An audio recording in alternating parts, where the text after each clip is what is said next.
Welcome to আলো ব্লগে সবাইকে স্বাগত। আজকে চলে এসেছি বনগাঁ ঠাকুর দেখার পার্ট 2 নিয়ে, বা পার্ট 2 বলাও যায়, বা এটা আমি বেরিয়েছিলাম নবমীর দিন। সপ্তমীর দিন যেটা বেরিয়েছি সেই পার্টটা তোমরা অলরেডি দেখেই নিয়েছো আশা করি। তো এটা বেরিয়েছিলাম নবমীর দিন। ঠিক যে প্যান্ডেলগুলো আমার দেখা বাকি ছিল বা যে ঠাকুরগুলো আমার দেখা বাকি ছিল, ঠিক সেই ঠাকুরগুলো দেখতেই আমি বেরিয়ে পড়েছি নবমীর দিন। আজকে শুধুই ঠাকুর দেখবো, ঘুরবো, কোনো খাওয়া দাওয়া একদমই নয়। কারণ এমনি নবমী বাড়িতে প্রচুর খাওয়া দাওয়া হয়ে থাকে সবার, তারপরে আবার রাস্তায় ঠাকুর দেখতে বেরিয়ে যদি খাওয়া দাওয়া করি তাহলে একটা বিচ্ছিরি ব্যাপার হয়ে যাবে। সেই জন্য আজকে একদমই খাওয়া দাওয়া নয়। তো আজকে শুধু ঠাকুর দেখা। এখানে দেখা অনেকটা সেই বর্গীদের থিমটা করেছিল ওখানটায়, এখানে চলে আসলাম। এখানটায় করেছে পুরনো নস্টালজিয়া বা 19 দশকের যে সিনেমা ছিল, মুভি ছিল, সেই সব সিনেমা বা মুভিগুলোকে দিয়ে এখানে প্যান্ডেলটাকে সাজিয়েছে। যেমন এখানে আছে অনেক পুরনো মুভি যেগুলো এখানে দেখা যাচ্ছে। এখানে একজন এই যে জীবন্ত মডেলকেও সাজিয়ে রেখেছে ক্যামেরার পেছনে, যিনি বসে আছেন। এখানে বেশ অপরাজিত যে মুভিটা, তারও নাম দেখলাম। মুভিটা আমি দেখেছি, আমার খুব ভালো লাগে মুভিটা দেখতে। এখানে ঠাকুরটাও খুবই সুন্দর করেছে। ঠাকুরটা এমন একটা থিম, ঠাকুরটাকে রং করা হয়নি, শুধু মাটি দিয়ে করে তাতে গয়না পরানো হয়েছে। তারপরে চলে এলাম ভূতের প্যান্ডেল দেখতে, যেটা প্রতি বছর আমাদের বনগাঁতে ভূতের প্যান্ডেল কোথাও না কোথাও হবেই। তো এবার সেখানে 3টেই প্রায় ভূতের প্যান্ডেল হয়েছে।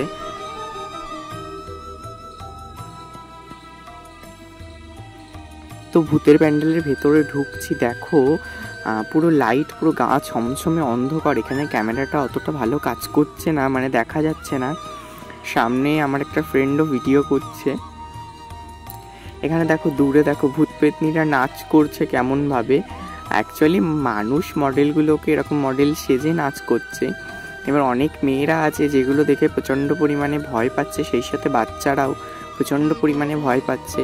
কিন্তু এই প্যান্ডেলটায় আশা করি ভূত দেখে ভয় পাওয়ার মতো তেমন কিছুই হয়নি। কিন্তু আমি আরেকটা প্যান্ডেলে গেছিলাম যেখানে ভূতগুলো গায়ের মধ্যে ঝাঁপিয়ে পড়ছে, ওই প্যান্ডেলটায় একটু ভয় আছে।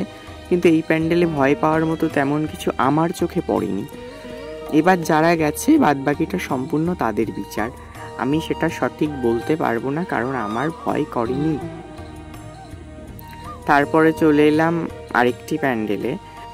এই প্যান্ডেলটার থিমটা করেছে খাদ্য বা খাবার, মানুষের অন্ন, মানে যারা অনাহারে আছে, ভাত পাচ্ছে না, তাদেরকে ডেডিকেট করেই বোধহয় প্যান্ডেলটা করেছে। এখানে প্রচুর দেখো থালা বাটি ইত্যাদি দিয়ে সাজিয়েছে। সেই সাথে দেয়ালে লেখাও আছে ভাত চাই। এখানে এই যে ডিটেলসটা লিখেও দিয়েছে পুরোটা। এখানকার ঠাকুরটা আমার অপূর্ব সুন্দর লেগেছে, মানে অভূতপূর্ব লেগেছে এখানকার ঠাকুরটা। মানে আমরা তো দেবী দশভুজাকে দেখে থাকি, কিন্তু এখানকার দশভুজাটা একটু আলাদা থিমের ওপরে করেছে, বেশ ভালো লাগছে। এখন তো সেই আগেরকার দিনের বাংলার পুজোর মতো পুজো খুব কমই দেখা যায়। এখনকার দিনে সবই থিমের পুজোই, প্রায় সব কিছুই। তো তার ভেতরেও দুটো একটা থিম এত সুন্দর লাগে, খুব ভালো লাগে। এখানে যেমন করেছে বুদ্ধ মন্দির, এখানে যখন যাচ্ছিলাম তখন বুদ্ধের একটা বুদ্ধাং শরণাং গাচ্ছামি যে মন্ত্রটা সুন্দর এখানে কিন্তু বাজছিল, বেশ ভালো লাগছিল। ভেতরটাও খুব সুন্দর করেছে। প্যান্ডেলটা খুব একটা জায়গায় করিনি, একটু অল্প জায়গা নিয়ে এরা করেছে, কিন্তু বলতে হবে যেটা অল্প জায়গা নিয়ে করলেও প্যান্ডেলটাও খুব সুন্দর করেছে। সেই সাথে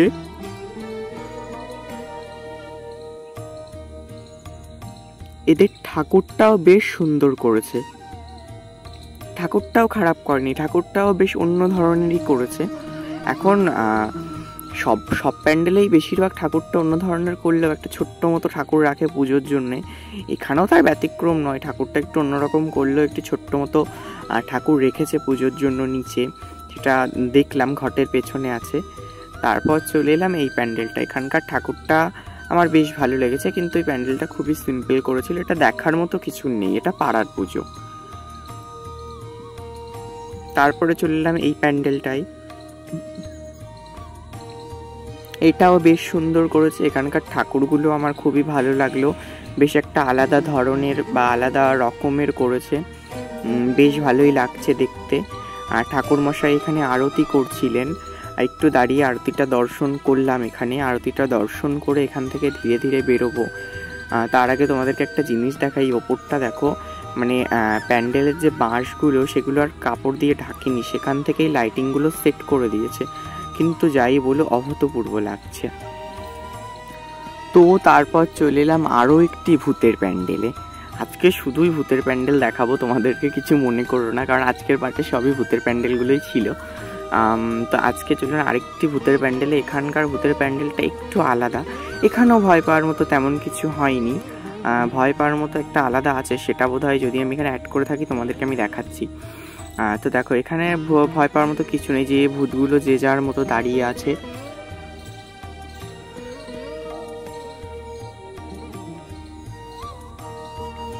তাই অনেকে ভয় পাচ্ছে, অনেক বাচ্চারা তো ভয় পাবে, স্বাভাবিক ব্যাপারই, কিন্তু সেরকম ভয় পাওয়ার মতো আমার কাছে কিছু মনে হলো না। এখানে আগেরবারও ভূতের একটা থিম করেছিল, ঠিক এই জায়গাটা, ক্লাবটার নাম আমি জানি না, কিন্তু সে আগেরবারও খুব সুন্দর করেছিল, কিন্তু এবারও সুন্দর করেছে, কিন্তু অতটাও ঠিক সেই ভৌতিক ব্যাপারটা ফিল হচ্ছে না এখানটায়। তো ঠাকুর দর্শন করে নিলাম, এবার খাওয়া দাওয়া। আজকে বলেছি কিচ্ছু খাবো না, তার জন্য নিলাম দুটো আইসক্রিম, দুজনে দুটো আইসক্রিম খেলাম। এটা পুরো চকলেটই ছিল, একদম ডার্ক চকলেট, পুরো তেতো তেতো ভাব ছিল আইসক্রিমটা।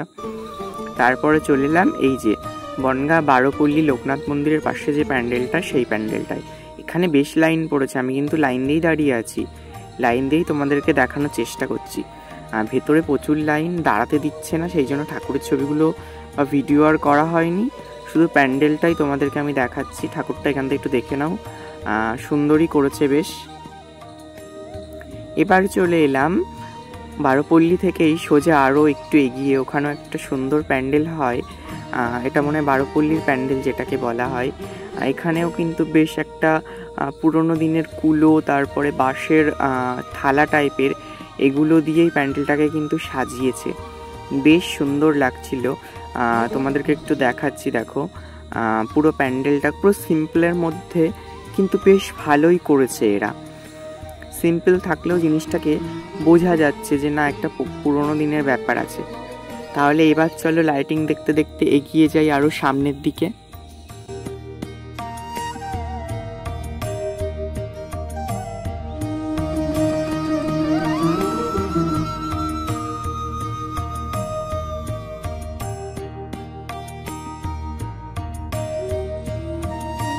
তারপর চলে এলাম একদমই একটা ভিন্ন থিম, ভিন্ন হীরক রাজার দেশ।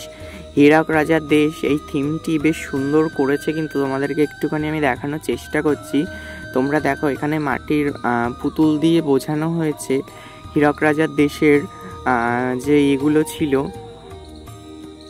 চরিত্রগুলো ছিল, সেগুলো এখানে কিন্তু মাটির মূর্তি দ্বারা ফুটিয়ে তোলা হয়েছে। এই যে রাজা সাথে প্রজা, টোটাল ডিটেলসটা এখানে তুলে দেওয়া হয়েছে। ভূতকেও দেখিয়েছি তোমাদেরকে আমি। এখানেও সন্ধ্যা আরতি চলছিল, এখানেও সন্ধ্যা আরতি দর্শন করলাম একটু। তারপরে এখান থেকে আমি যাব হীরক রাজার বোধহয় এটা গবেষণাগার। এখানে অনেক জীবিত জীবিত ছোট ছোট ইঁদুর খরগোশ আছে, তোমরা দেখতে পাচ্ছ, বেশ ভালো লাগছিল দেখে, আমার তো খুবই ভালো লাগলো, বেশ মজা হচ্ছিল। সাদা ইঁদুর দেখলাম ফার্স্ট টাইম, আমি সাদা ইঁদুর দেখিনি, আমার বাড়িতে ইঁদুর আছে কিন্তু আমি কখনো সাদা ইঁদুরটা আমি দেখিনি। তারপরে চলে এলাম আরও একটি সুন্দর প্যান্ডেলে, যেটা অনেকটা মানে বাচ্চাদের জন্য খুব একটা সুন্দর প্যান্ডেল, চকলেটের প্যান্ডেল বা ক্যান্ডির প্যান্ডেল। ললিপপ, ক্যান্ডি এখানটায় কিন্তু প্রচুর অ্যাভেলেবেল আছে, আইসক্রিম, সেগুলো দিয়েই কিন্তু এই প্যান্ডেলটাকে তারা সাজিয়ে তুলেছে, বেশ ভালো লাগছিল দেখতে। এখানটায় যে এরকমভাবে একটা থিম তৈরি করেছে, এটা একটা মানে সবসময় এটা দেখা যায় না, বা খুব একটা এগুলো দেখা যায় না। তো এখানকার প্রতিমাটাও খুবই সুন্দর হয়েছিল, কিন্তু দোষের মধ্যে এখানে সিকিউরিটি গার্ডরা বেশিক্ষণ দাঁড়াতে দিচ্ছিল না, তার কারণ এখানে বেশ ভিড় হয়ে গেছে, লাইন পড়ে গেছে, সেই কারণবশতই বোধহয় সিকিউরিটি গার্ডরা বেশি এখানে দাঁড়াতে দিচ্ছে না। এখানে তোমাদেরকে প্রতিমাটা একটু দর্শন করবো। দেখো প্রতিমাটার সামনে কি ভিড়, প্রচণ্ড পরিমাণে ভিড় হয়েছে। এই দেখো প্রতিমাটা একটু পুরো ভিন্ন ধরনের বা ভিন্ন ভাবে করেছে। এখানে কিন্তু দশভুজা মানে দেবী দুর্গা আমরা যেটাকে দেখি সেটা নিচে ছিল ছোট্ট মতো, কিন্তু এখানকার যে থিম বিষয় ব্যাপারটা সেটাকে মেনটেন করার জন্য মেন যে প্যান্ডেল থিমের প্রতিমা সেটাকেই সবাই দর্শন করছে, আর ছোট প্রতিমাটা পাশেই ছিল, ওটাকেই পুজো হচ্ছে। আবার অনেকে বলে এই প্রতিমায় কিভাবে পুজো হবে, অ্যাকচুয়ালি সেটা নয়, ওই প্রতিমায় পুজো হয় না। তারপরে আবার একটা আইসক্রিম খেলাম, আমার বন্ধু তো বলছে আজকে নাকি ওকে আমি আইসক্রিম খাইয়ে মারবো। তো এই যে আমুলের আইসক্রিম, আগেরটা একটু তেতো থাকলেও এটা কিন্তু বেশ টেস্টফুল ছিল, পুরো মিষ্টি ছিল, খুব সুন্দর খেলাম আইসক্রিমটা। তারপর চলে এলাম এখানে একটা ঠাকুর দেখার জন্যে, এখানকার ঠাকুরটা দেখবো। এখানকার রাস্তার লাইটিংটা খুব সুন্দর করেছে, আর এখানে এগিয়েও আমি যাচ্ছি ধীরে ধীরে। এটা যথাসম্ভবত বনগাঁ স্টেশনের পাশেই এটা হয়েছে, খুব সুন্দর করেছে কিন্তু এই জায়গাটা। এখানকার থিমটা হয়েছে পুরনো গ্রাম বাংলা বোধহয়। এখানকার যেহেতু প্রথমেই দেখলাম ধানের গোলা তো এখন সচরাচর দেখা যায় না, সেটা সেই সময় পুরনো গ্রাম বাংলায় দেখা যেত, এখন সেভাবে দেখা যায় না। সেই জন্যই আমি বললাম এটা হয়তো পুরনো দিনের থিম করা হয়েছে বা পুরনো গ্রাম বাংলা। এখানেও কিন্তু বেশ লোকজন আছে। আমি কিন্তু একটু ভিডিওর স্পিডটা আগের ভিডিওটার মতোই বাড়িয়েছি, কারণ এই ভিডিওটাও প্রায় 15-16 মিনিট হয়ে গেছে, সেখানে কিভাবে আমি টোটাল ভিডিওটা দেব স্পিড না বাড়িয়ে। এখানকার প্রতিমাটা দেখো দারুণ করেছে, লাল পাড় সাদা শাড়ি, একদম সাবেকি আনা প্রায়, কিন্তু এটা থিমেরই প্রতিমা। তো ভিডিওটা না টানলে অনেকটা বড় হয়ে যেত, যেটা তোমরা দেখতে চাইতে না, সেই জন্যই আমি ভিডিওটাকে টেনে এডিট করেছি। এটা বনগাঁ স্টেশন, তোমরা বুঝতে পারছো কত লোক ঠাকুর দেখতে এসেছে নবমীর দিন। বনগাঁ স্টেশনের হালটা তোমরা দেখো, এটা বনগাঁ রানাঘাট লাইন যেটা, সেটাতে রানাঘাটের ট্রেন ঢুকবে। তো তোমাদের সামনে হাজির হয়ে গেলাম আবার একটা ভূতের প্যান্ডেল নিয়ে। তোমরা নিশ্চয়ই বুঝতে পারছো, আমি তোমাদের প্রথমেই বলেছি যে এখানে প্রচুর ভূত দেখাবো। হ্যাঁ, এই যে ভূতের প্যান্ডেলটা তোমাদের দেখাচ্ছি এটার কথাই আমি বলছিলাম। এটা কিন্তু যথেষ্ট ভয় ছিল প্যান্ডেলের ভেতরে, কারণ আমি যখন প্যান্ডেলের ভেতরে যাচ্ছিলাম তখন কিন্তু একটা ভূত ফট করে আমার গায়ের ওপরে চলে এসেছিল। এই জন্য একটা কিন্তু প্যান্ডেলের ভেতরে একটা ভয়ের ব্যাপার আছে। পুরো ঘুটঘুটে অন্ধকার, তোমরা দেখতে পাচ্ছ ভেতরটা পুরো কিন্তু অন্ধকারে ভরা, কোনো আলো নেই, পুরো গাছপালায় মোড়া। এখানটা সত্যি গেলে আমারই কেমন একটা হচ্ছিল। এখানকার ভূতগুলোকে সত্যিই মানে ভূতের মতোই লাগছিল দেখতে। কিছু কিছু জায়গাটা একটু ভয়ঙ্কর থাকলেও কিছু কিছু জায়গাটা আবার ভয়ঙ্কর নয়, কিন্তু ওই সব বিষয়ে আমি মন্তব্য করব না। আমার কথা হলো এখানে বেশ কিন্তু ভয়ের একটা জায়গা ছিল, যারা এর ভেতরে ঢুকেছে তারা সত্যি ভয় পেয়েছিল, এবং আমি আমার বন্ধু দুজনেই একটু ঘাবড়ে গিয়েছিলাম যে হট করে গায়েরাম হাত দিচ্ছে পেছন দিক থেকে, কেমন একটা যেন লাগছে হট করে। তো আজকের ব্লগ এই পর্যন্তই, আর যেতে যেতে আর একটা প্যান্ডেল তোমাদেরকে আমি দেখাবো। তো ব্লগটি কেমন লাগলো অবশ্যই জেনে বুঝে আমাকে একটা কমেন্ট করবে, ভিডিওটি ভালো লাগলে একটি লাইক করবে, একটা শেয়ার করবে। আর বনগাঁ ব্লগের এটাই শেষ পার্ট ছিল, বনগাঁ পুজোর এটাই শেষ পার্ট। এরপরে বনগাঁ পুজোর আর কোনো পার্ট আসবে না, এরপরে আমাদের পার্ট আসবে গোবরডাঙ্গা ঠাকুর দেখা। গোবরডাঙ্গা ঠাকুর দেখার পরে আসবে কলকাতা ও কল্যাণী ঠাকুর দেখা। পরপর একটা একটা করে পার্ট আমি নিয়ে আসবো, যদিও গোবরডাঙ্গা একটাই পার্ট হবে, আর কলকাতা আর কল্যাণী একটি পার্ট হবে। বনগাঁর পার্টটাই দুটো ছিল, তার কারণ হলো বনগাঁ 2 দিন করে গিয়েছিলাম, আর বনগাঁয় প্রচুর ঠাকুর হয়, যেটা একদিনে দেখা আর একটি পার্টে তোলা সম্ভব হয় না। এই যে 2টি পার্ট হয়েছে, এই 2টি পার্ট যদি আমি একটি ভিডিওতে দিতাম তো ভিডিওটি খুবই বড় হয়ে যেত, সেই জন্যই এটা 2টি পার্টে আমি দিলাম। তো কেমন লাগলো অবশ্যই আমাকে জানিও, ভালো লাগলে একটা লাইক কমেন্ট শেয়ার করো, আর চ্যানেলটিকে সাবস্ক্রাইব করো। তোমাদের লাইক কমেন্ট শেয়ার ও সাবস্ক্রাইবে আমি ভিডিও বানানোর আরও নতুন নতুন মোটিভেশন পাই, ভিডিও বানাতে ইচ্ছা করে। তোমাদের ভালোবাসা থাকলে অবশ্যই আরও ভিডিও আসবে, সামনেই 2টো ভিডিও আসছে, অবশ্যই তোমরা চোখ রেখো আলো ব্লগে। তাহলে চলো ব্লগটা আজকে এখানেই শেষ করছি।